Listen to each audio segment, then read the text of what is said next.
ആകാശവാണി.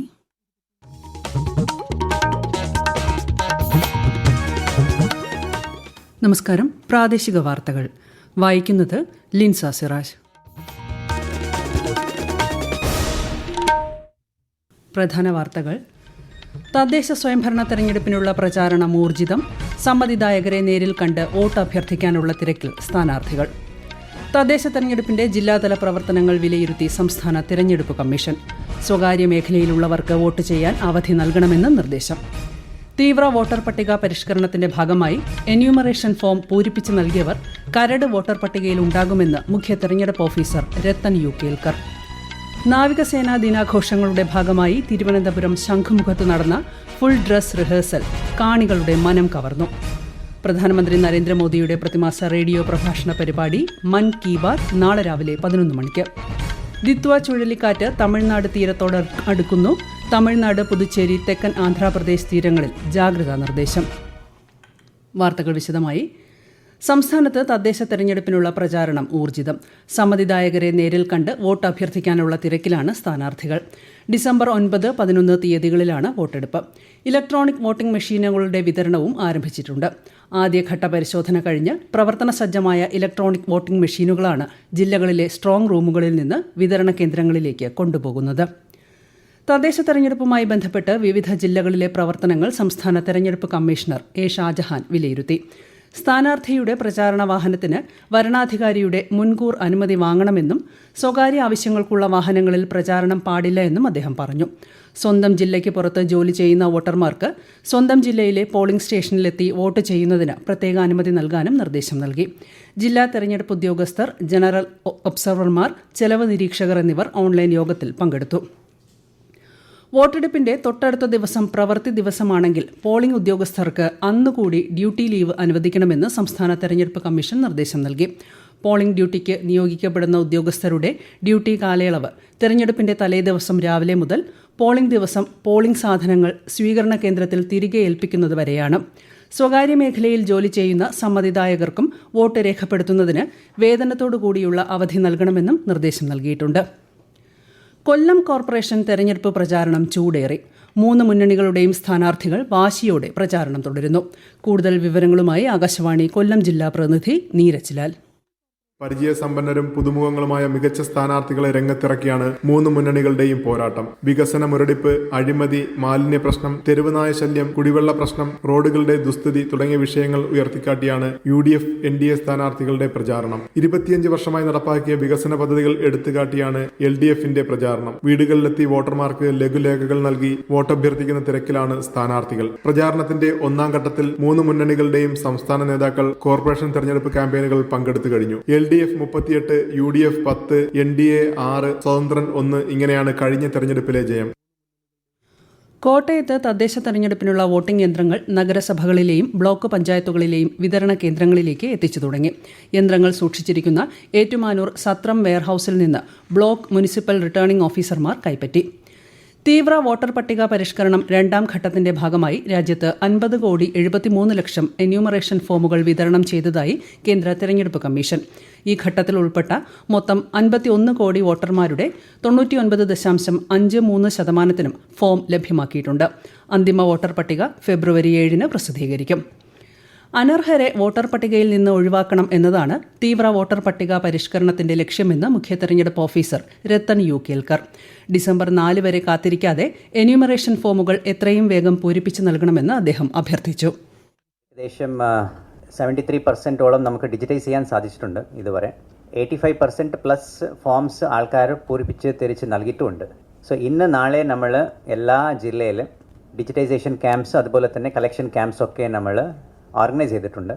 നമുക്ക് ജനങ്ങളോട് ഇന്ന് നാളെ പരമാവധി ആൾക്കാർ ഈ ഫോംസ് പൂരിപ്പിച്ച് തരണം. ഡിസംബർ 4 വരെ വെയിറ്റ് ചെയ്യാതെ കയ്യിലുള്ള ഫോംസ് കിട്ടുവാണെങ്കിൽ നമുക്ക് കൃത്യമായിട്ട് ഡിജിറ്റൈസ് ചെയ്യാൻ സാധിക്കും. എന്യൂമറേഷൻ ഫോം പൂരിപ്പിച്ച് നൽകിയവരെല്ലാം കരട് വോട്ടർ പട്ടികയിൽ ഉണ്ടാകുമെന്നും മുഖ്യ തെരഞ്ഞെടുപ്പ് ഓഫീസർ പറഞ്ഞു. നൂതന സംരംഭമായ ECI നെറ്റ് ആപ്പ് കൂടുതൽ ഉപയോക്തൃ സൗഹൃദമാക്കുന്നതിനുള്ള നിർദ്ദേശങ്ങൾ തേടി കേന്ദ്ര തെരഞ്ഞെടുപ്പ് കമ്മീഷൻ. അടുത്ത മാസം 27 വരെ ആപ്പിലെ സബ്മിറ്റ് എ സജഷൻ ടാബിലൂടെ ജനങ്ങൾക്ക് നിർദ്ദേശങ്ങൾ സമർപ്പിക്കാം. ECI നെറ്റ് പ്ലാറ്റ്ഫോം 2026 ജനുവരിയിൽ ഔദ്യോഗികമായി പുറത്തിറക്കുകയാണ് ലക്ഷ്യം. പ്രധാനമന്ത്രി നരേന്ദ്രമോദി ആകാശവാണിയിലൂടെ ജനങ്ങളുമായി ആശയങ്ങൾ പങ്കുവയ്ക്കുന്ന പ്രതിമാസ റേഡിയോ പ്രഭാഷണ പരിപാടി മൻ കി ബാത് നാളെ രാവിലെ 11 മണിക്ക്. ആകാശവാണിയുടെ എല്ലാ നിലയങ്ങളും ദൂരദർശനും പരിപാടിയുടെ 128ാം പതിപ്പ് പ്രക്ഷേപണം ചെയ്യും. ഹിന്ദി പ്രക്ഷേപണം കഴിഞ്ഞാലുടൻ തന്നെ പ്രാദേശിക ഭാഷകളിൽ മൻ കി ബാത് കേൾക്കാം. ഡിസംബർ മാസത്തെ റേഷൻ വിതരണം 2-ാം തീയതി ആരംഭിക്കുമെന്ന് പൊതുവിതരണ ഉപഭോക്തൃ കമ്മീഷണർ അറിയിച്ചു. ഈ മാസത്തെ റേഷൻ ഇനിയും കൈപ്പറ്റാത്തവർ ഇന്ന് തന്നെ കൈപ്പറ്റണം. ഡിസംബർ 1-ന് സംസ്ഥാനത്തെ എല്ലാ റേഷൻ കടകൾക്കും അവധിയായിരിക്കും.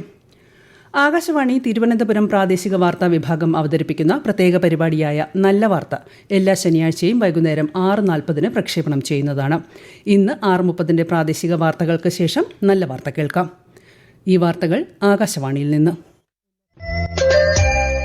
ആകാശവാണി വാർത്തകളും വാർത്താധിഷ്ഠിത പരിപാടികളും all India radio news Thiruvananthapuram YouTube ചാനലിലും all India radio news Thiruvananthapuram Facebook പേജിലും AR News_ തിരുവനന്തപുരം ഇൻസ്റ്റഗ്രാം അക്കൌണ്ടിലും AR News_TVM X ഹാൻഡിലും ലഭ്യമാണ്. നാവികസേനാ ദിനാഘോഷങ്ങളിൽ പങ്കെടുക്കുന്നതിനായി രാഷ്ട്രപതി ദ്രൌപദി മുർമു ബുധനാഴ്ച തിരുവനന്തപുരത്തെത്തും. ശംഖുമുഖം ബീച്ചിൽ നടക്കുന്ന ആഘോഷങ്ങളിൽ നാവികസേനയുടെ പോരാട്ട വീര്യം പ്രദർശിപ്പിക്കുന്ന അഭ്യാസ പ്രകടനങ്ങൾ അരങ്ങേറും. നാവികസേനാ മേധാവി അഡ്മിറൽ ദിനേശ് കെ ത്രിപാഠി നയിക്കുന്ന പരിപാടിയാണ് നടക്കുന്നത്. നാവിക ദിനാഘോഷങ്ങളുടെ ഭാഗമായി നടക്കുന്ന അഭ്യാസ പ്രകടനങ്ങളുടെ ഫുൾ ഡ്രസ് റിഹേഴ്സൽ ഇന്ന് തിരുവനന്തപുരം ശംഖുമുഖം ബീച്ചിൽ നടന്നു. വിശദാംശങ്ങളുമായി ആകാശവാണി തിരുവനന്തപുരം ജില്ലാ പ്രതിനിധി രജു കോലിയക്കോട്. ഇന്ത്യൻ നാവികസേന അതിന്റെ പോരാട്ട വീര്യവും കഴിവും പുറത്തെടുത്ത അഭ്യാസ പ്രകടനങ്ങളായിരുന്നു സേനാംഗങ്ങൾ ഫുൾ ഡ്രസ് റിഹേഴ്സലിലൂടെ ഇന്ന് കാഴ്ചവെച്ചത്. നാവികസേനാ ദിനാഘോഷത്തിന്റെ ചടങ്ങിന്റെ റിഹേഴ്സലും ഇതോടൊപ്പം നടന്നു. അടുത്ത മാസം 1-ാം തീയതിയും ഇതേ രീതിയിൽ ഫുൾ ഡ്രസ് റിഹേഴ്സൽ നടക്കും. നാവികസേനാ മേധാവി അഡ്മിറൽ ദിനേശ് കെ ത്രിപാഠിയുടെ നേതൃത്വത്തിലാണ് പരിപാടി നടക്കുന്നത്. 40,000 പേർക്ക് നേരിട്ട് കാണാനാകുന്ന വിധത്തിലാണ് നാവികസേനാ ദിനാഘോഷ ചടങ്ങ് ഒരുക്കിയിരിക്കുന്നത്. സാങ്കേതിക മേഖലയിലെ പുരോഗതിയെ പൂർണ്ണമായും ഉപയോഗപ്പെടുത്തിയുള്ള മുന്നേറ്റമാണ് സേനാ വിഭാഗങ്ങളിൽ നടക്കുന്നതെന്ന് സംയുക്ത സേനാ മേധാവി ജനറൽ അനിൽ ചൌഹാൻ. ഏഴിമല നാവിക അക്കാദമിയിൽ പരിശീലനം പൂർത്തിയാക്കിയ കേഡറ്റുകളുടെ പാസിംഗ് ഔട്ട് പരേഡിനെ അഭിസംബോധന ചെയ്യുകയായിരുന്നു അദ്ദേഹം. വെല്ലുവിളികൾ ഏറ്റെടുത്തുകൊണ്ട് കേഡറ്റുകൾ മുന്നോട്ടു പോകണമെന്ന് അദ്ദേഹം പറഞ്ഞു. 34 വനിതാ കേഡറ്റുകൾ ഉൾപ്പെടെ 232 കേഡറ്റുകളാണ് പാസിംഗ് ഔട്ട് പരേഡിൽ പങ്കെടുത്തത്. സംസ്ഥാനത്ത് ചിലയിടങ്ങളിൽ മഴ. പത്തനംതിട്ട, ഇടുക്കി, പാലക്കാട്, മലപ്പുറം, വയനാട് എന്നീ ജില്ലകളിൽ കേന്ദ്ര കാലാവസ്ഥാ വകുപ്പ് മഞ്ഞ ജാഗ്രതാ നിർദ്ദേശം നൽകി. ശക്തമായ കാറ്റിന് സാധ്യതയുള്ളതിനാൽ കേരള, ലക്ഷദ്വീപ് തീരങ്ങളിൽ ഇന്ന് മത്സ്യബന്ധനത്തിന് വിലക്കേർപ്പെടുത്തി. ശ്രീലങ്കയിൽ നാശം വിതച്ച ദിത്വ ചുഴലിക്കാറ്റ് നിലവിൽ തമിഴ്നാടിന്റെ തീരത്തേക്ക് നീങ്ങുന്നു. തമിഴ്നാട് തീരങ്ങളിൽ നാളെ വരെ മണിക്കൂറിൽ 70 കിലോമീറ്റർ വേഗതയിൽ ശക്തമായ കാറ്റ് വീശാൻ സാധ്യതയുള്ളതിനാൽ തീരദേശങ്ങൾക്ക് മുന്നറിയിപ്പ് നൽകിയിട്ടുണ്ട്. തമിഴ്നാട്, പുതുച്ചേരി, തെക്കൻ ആന്ധ്രാപ്രദേശ് തീരങ്ങളിൽ ജാഗ്രതാ നിർദ്ദേശം നൽകി. പ്രതികൂല കാലാവസ്ഥയെ തുടർന്ന് വിവിധ വിമാന സർവീസുകൾ തടസ്സപ്പെട്ടു. ആലപ്പുഴ കൈനകരിയിൽ ഗർഭിണിയായ യുവതിയെ കൊലപ്പെടുത്തിയ കേസിലെ 2-ാം പ്രതിക്കും ആലപ്പുഴ അഡീഷണൽ സെഷൻസ് 3-ാം കോടതി വധശിക്ഷ വിധിച്ചു. കേസിലെ 2-ാം പ്രതി കൈനകരി സ്വദേശിനി രജനിക്കാണ് വധശിക്ഷ വിധിച്ചത്. 1-ാം പ്രതി മലപ്പുറം സ്വദേശി പ്രബീഷിന് കോടതി നേരത്തെ വധശിക്ഷ നൽകിയിരുന്നു. പുന്നപ്ര സ്വദേശി അനിതയെ കൊലപ്പെടുത്തിയ കേസിലെ പ്രതികൾക്കാണ് ശിക്ഷാവിധി. കണ്ണൂർ ചെറുപുഴ ചിറ്റാരിക്കൽ കാറ്റാംകവലയിൽ ശബരിമല തീർത്ഥാടകർ സഞ്ചരിച്ച ബസ് നിയന്ത്രണം വിട്ട് താഴ്ചയിലേക്ക് മറിഞ്ഞുണ്ടായ അപകടത്തിൽ ഒരാൾ മരിച്ചു. മൈസൂർ സ്വദേശി ഹരീഷാണ് മരിച്ചത്. അപകടത്തിൽ 46 പേർക്ക് പരിക്കേറ്റു. ഇതിൽ 5 പേരുടെ നില ഗുരുതരമാണ്. മലയോര ഹൈവേയിലാണ് അപകടമുണ്ടായത്. അന്നദാനത്തിന്റെ ഭാഗമായി ശബരിമലയിൽ ചൊവ്വാഴ്ച മുതൽ ഭക്തർക്ക് സദ്യ വിളമ്പിത്തുടങ്ങും. ഉച്ചയ്ക്ക് 12 മുതൽ 3 മണിവരെയാണ് പായസം ഉൾപ്പെടെ 7 വിഭവങ്ങളെങ്കിലും ഉൾപ്പെടുന്ന സദ്യ വിളമ്പുന്നത്. സ്റ്റീൽ പ്ലേറ്റും സ്റ്റീൽ ഗ്ലാസുമാണ് ഉപയോഗിക്കുക. നവീകരണത്തിന്റെ ഭാഗമായി KSEBയുടെ ടോൾ ഫ്രീ കസ്റ്റമർ കെയർ തടസ്സപ്പെടും. 1912 എന്ന ടോൾ ഫ്രീ നമ്പർ ഇന്ന് രാത്രി 11 മണി മുതൽ നാളെ പുലർച്ചെ 3 മണിവരെ പൂർണ്ണമായോ ഭാഗികമായോ തടസ്സപ്പെടുമെന്ന് KSEB അറിയിച്ചു. പ്രധാന വാർത്തകൾ വീണ്ടും. തദ്ദേശ സ്വയംഭരണ തെരഞ്ഞെടുപ്പിനുള്ള പ്രചാരണം ഊർജിതം. സമ്മതിദായകരെ നേരിൽ കണ്ട് വോട്ട് അഭ്യർത്ഥിക്കാനുള്ള തിരക്കിൽ സ്ഥാനാർത്ഥികൾ. തദ്ദേശ തെരഞ്ഞെടുപ്പിന്റെ ജില്ലാതല പ്രവർത്തനങ്ങൾ വിലയിരുത്തി സംസ്ഥാന തെരഞ്ഞെടുപ്പ് കമ്മീഷൻ. സ്വകാര്യ മേഖലയിലുള്ളവർക്ക് വോട്ട് ചെയ്യാൻ അവധി നൽകണമെന്നും നിർദ്ദേശം. തീവ്ര വോട്ടർ പട്ടിക പരിഷ്കരണത്തിന്റെ ഭാഗമായി എന്യൂമറേഷൻ ഫോം പൂരിപ്പിച്ച് നൽകിയവർ കരട് വോട്ടർ പട്ടികയിൽ ഉണ്ടാകുമെന്ന് മുഖ്യ തെരഞ്ഞെടുപ്പ് ഓഫീസർ രത്തൻ യു കേൽക്കർ. നാവികസേനാ ദിനാഘോഷങ്ങളുടെ ഭാഗമായി തിരുവനന്തപുരം ശംഖുമുഖത്ത് നടന്ന ഫുൾ ഡ്രസ് റിഹേഴ്സൽ കാണികളുടെ മനം കവർന്നു. പ്രധാനമന്ത്രി നരേന്ദ്രമോദിയുടെ പ്രതിമാസ റേഡിയോ പ്രഭാഷണ പരിപാടി മൻ കി ബാത് നാളെ രാവിലെ 11 മണിക്ക്. ദിത്വ ചുഴലിക്കാറ്റ് തമിഴ്നാട് തീരപ്രദേശത്തോടടുക്കുന്നു. തമിഴ്നാട്, പുതുച്ചേരി, തെക്കൻ ആന്ധ്രാപ്രദേശ് തീരങ്ങളിൽ ജാഗ്രതാ നിർദ്ദേശം. പ്രാദേശിക വാർത്തകൾ കഴിഞ്ഞു. അടുത്ത വാർത്താ പ്രക്ഷേപണം രാത്രി 7:25.